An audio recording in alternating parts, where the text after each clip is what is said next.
ಹಸಿರಾದ ಮರಗಳಲ್ಲಿ ಉಸಿರುಂಟು ಮರಿಬೇಡ, ಮರವ ನೀನೆಂದು ಕಡಿಯಬೇಡ. ಮರವ ನೀನೆಂದು ಕಡಿಯಬೇಡವೋ ಮೂಡ, ಮರದಿಂದಲೇ ಎಲ್ಲ ಜಗವು ನೋಡ.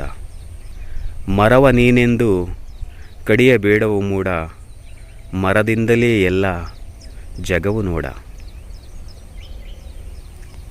ಆಕಳಿಗೆ ಹಸಿರಾಗಿ, ಮನುಜನಿಗೆ ಉಸಿರಾಗಿ, ಸಕಲ ಜೀವಿಗೆ ಪ್ರಕೃತಿಯ ವರವಾಗಿ ನಮ್ಮನ್ನು ಸಲಹುತಿಹಳು ಈ ತಾಯಿ. ನಮ್ಮನ್ನು ಸಲಹುತಿಹಳು ಈ ತಾಯಿ. ನಮ್ಮನ್ನು ಸಲಹುತಿಹಳು ಈ ತಾಯಿ. ಸ್ನೇಹಿತರೆ, ನಿಮಗೊಂದು ಔಷಧಿ ಗಿಡ ತೋರಿಸ್ಬೇಕು ಅಂತ ಅಂದ್ಕೊಂಡೆ.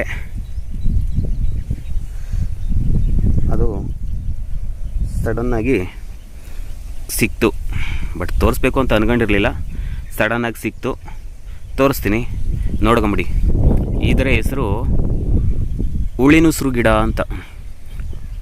ನಮ್ಮ ತಂದೆಯವರೆಲ್ಲ ಉಳಿನುಸ್ರು ಬೇರು ಅಂತ ಹೇಳ್ತಾಯಿದ್ರು. ಇದು ಅದರ ಕಾಯಿ. ಓಕೆ, ಅದರ ಕಾಯಿ, ಎಲೆ, ಬೇರು. ಇದೊಂದು ಮುಳ್ಳಿನ ಗಿಡಕ್ಕೆ ಹಬ್ಕೊಂಡಿದೆ. ಇದರ ನೋಡಿ, ಇಲ್ಲಿಂದ ಎಲ್ಲಿವರೆಗೂ ಮುಳ್ಳಿನ ಗಿಡಕ್ಕೆ ಹಬ್ಕೊಂಡಿದೆ. ಇದರ ಬೇರನ್ನು ನಾವೆಲ್ಲ ಅರ್ದು ಗಾಯಗಳಿಗಿಟ್ರೆ ಆದಷ್ಟು ಬೇಗ ವಾಸಿ ಆಗ್ತಾಯಿತ್ತು. ಮತ್ತು ಹುಳುಗಳು ಯಾವುದಾದ್ರೂ ಉಸಿರು ಬಿಟ್ಟು ಗಾಯ ಆಗಿ ಸೋಂಕಾಗಿದ್ದರೆ ಸ್ಕಿನ್ಗೆ ಆಗಿರೋಂಥ ತೊಂದರೆಗಳನ್ನೆಲ್ಲ ನಿವಾರಣೆ ಮಾಡ್ತಾಯಿತ್ತು. ನಮ್ಮ ಮನೆಯಲ್ಲಿ ಯಾವಾಗಲೂ ಕೂಡ ಈ ಉಳಿನುಸ್ರು ಬೇರು ಸ್ಟಾಕ್ ಇದ್ದೇ ಇರೋದು. ನಮ್ಮ ತಂದೆಯವರು ತಂದಿಕ್ಕಿರೋರು. ಆದರೆ ಈ ಥರ ಗಿಡಗಳೆಲ್ಲ ಇವಾಗ ಎಲ್ಲೂ ಕಾಣ್ತಾ ಇಲ್ಲ. ಇದ್ರ ಬೇರು ಸಮೇತ ಬೇರುಗಳು ಕಿತ್ತು ಅದು ಹೋಗಿದೆಯೇನೋ ಗೊತ್ತಿಲ್ಲ, ಅಥವಾ ಅದ್ರ ಬಗ್ಗೆ ಕಾಳಜಿ ಇಲ್ಲದೆ ಹೋಗಿದೆಯೇನೋ ಗೊತ್ತಿಲ್ಲ. ಅದ್ರ ಬಗ್ಗೆ ಯಾರು ಗಮನ ಹರಿಸದೆ ನಾಶ ಆಗಿದೆಯೇನೋ ಗೊತ್ತಿಲ್ಲ. ಅದ್ರ ಬಗ್ಗೆ ಯಾರು ಕೇರ್ ತಗೊಳ್ಳದೆ ನಾಶ ಆಗಿದೆಯೇನೋ ಗೊತ್ತಿಲ್ಲ. ನಿಜವಾಗ್ಲೂ ಇದೊಂದು ಅದ್ಭುತ ಔಷಧಿ.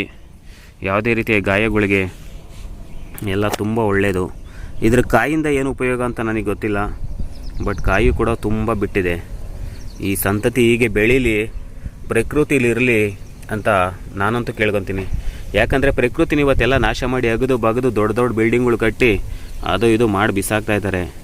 ಬಟ್ ಅದರಿಂದ ಯಾವ ಉಪಯೋಗವೂ ಇಲ್ಲ ಪ್ರಕೃತಿಗೆ ಯಾವ ಉಪಯೋಗವೂ ಇಲ್ಲ. ಸುಮ್ಮನೆ ನಮ್ಮ ಐಷಾರಾಮಿ ಜೀವನಕ್ಕೋಸ್ಕರ ಮಾಡ್ಕೊತಾ ಇರೋಂಥ ಒಂದು ಕೆಟ್ಟ ಚಾಳಿಗಳು. ನೋಡಿ, ಈ ಉಳಿನ ಉಸಿರು ಬೇರು ನೋಡ್ರಿ, ಇದು ಎಲೆಗಳಿದು, ಇದು ಬೇರು, ಇದು ಅಂಬು. ನೋಡಿ, ಅಂಬು ಈ ಥರ ಸುತ್ತಾಕೊಂಡು ಬೆಳೆದಿದೆ. ಈ ಥರ ಗಿಡಗಳೆಲ್ಲ ತುಂಬ ಇರುತ್ತೆ. ಬಟ್ ನಮಗೆ ಯಾವುದರ ಪರಿವಿಲ್ಲ, ಯಾವುದರ ಅರಿವಿಲ್ಲ, ಯಾವುದರ ಜ್ಞಾನವೂ ಇಲ್ಲ. ಅಜ್ಞಾನಿಗಳ ಥರ ಅಡ್ನಾಡಿ ಜೀವನ ನಡೆಸ್ಕೊಂಡು ಅಲ್ಲಿ ಇಲ್ಲಿ ಆಯ್ಕೊಂಡು ತಿನ್ಕೊಂಡು ಐಷಾರಾಮಿ ಜೀವನ ನೋಡ್ತಾ ಇದ್ದೀವಿ ಸ್ವಾಮಿ. ನೋಡಿ, ಅದೇ ಗಿಡ ಇಲ್ಲೂ ಕೂಡ ಇದೆ. ತೋರಿಸ್ತೀನಿ ನಿಮಗೆ. ದಯವಿಟ್ಟು ಇಂಥ ವಿಡಿಯೋಗಳನ್ನೆಲ್ಲ ಶೇರ್ ಮಾಡಿ, ಲೈಕ್ ಮಾಡಿ, ಸಬ್ಸ್ಕ್ರೈಬ್ ಮಾಡಿ, ಬೆಲ್ ಬಟನ್ ಒತ್ತಿ ಅಂತ ನಾನಂತೂ ಹೇಳಲ್ಲ. ನಿಮ್ಗಿಷ್ಟ ಆದರೆ ಮಾಡಿ, ಕಷ್ಟ ಆದರೆ ಬಿಡಿ ಅಂತ ಹೇಳ್ತಾ ನೋಡಿ, ಇದು ಅದರ ಎಲೆಗಳು ನೋಡಿದ್ರಲ್ಲ. ಅಲ್ಲಿ ಆ ಗಿಡದಲ್ಲಿ ಎಲೆಗಳು ಬೇರೆ ಥರ ಇದೆ ನೋಡಿ. ಈ ಗಿಡದಲ್ಲಿ ಎಲೆಗಳು ಒಂಥರ ಇದೆ, ಬಟ್ ಈ ಗಿಡದಲ್ಲಿ ಎಲೆಗಳು ಒಂಥರ ಇದೆ. ಆದರೆ ಕಾಯಿ ಮಾತ್ರ ಸೇಮ್ ಟು ಸೇಮ್ ಇದೆ. ಇದರಲ್ಲೂ ಏನಾದರೂ ವಿಧದ ಜಾತಿಯ ತಳಿಗಳು ಏನಾದರೂ ಇದ್ದಾವ ನೋಡಿ. ಈ ಕಾಯಿನ ಹುಳು ತಿಂತಾ ಇದೆ.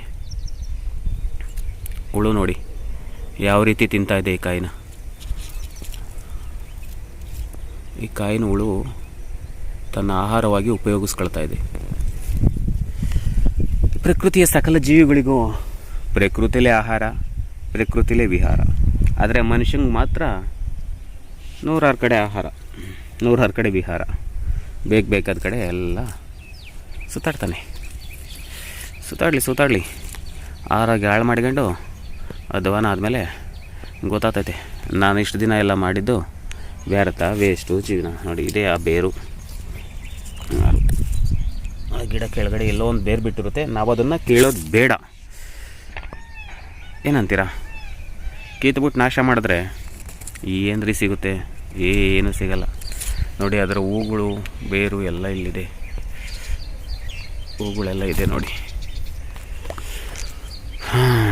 ಬೆಳೀಲಿ ಆ ದೇವರು ಗಿಡಕ್ಕೆ ಇನ್ನೂ ಆಯುಷ್ ಆರೋಗ್ಯ ಕೊಟ್ಟು ಕಾಪಾಡಲಿ. ಹೈಟೆಕ್ ಜೀವನ, ಹೈಟೆಕ್ ಲೈಫು, ಹೈಟೆಕ್ ಬದುಕು. ಈಗಪ್ಪ ಜಾರಕಲ್ ಬಂಡೆ ಮೇಲೆ ಕುಂತ್ಕೊಂಡು ಕೇಳ್ತಿಲ್ಲ, ಜಾರಿ ಹೋಗ್ತಾ ಇದ್ದೀನಿ.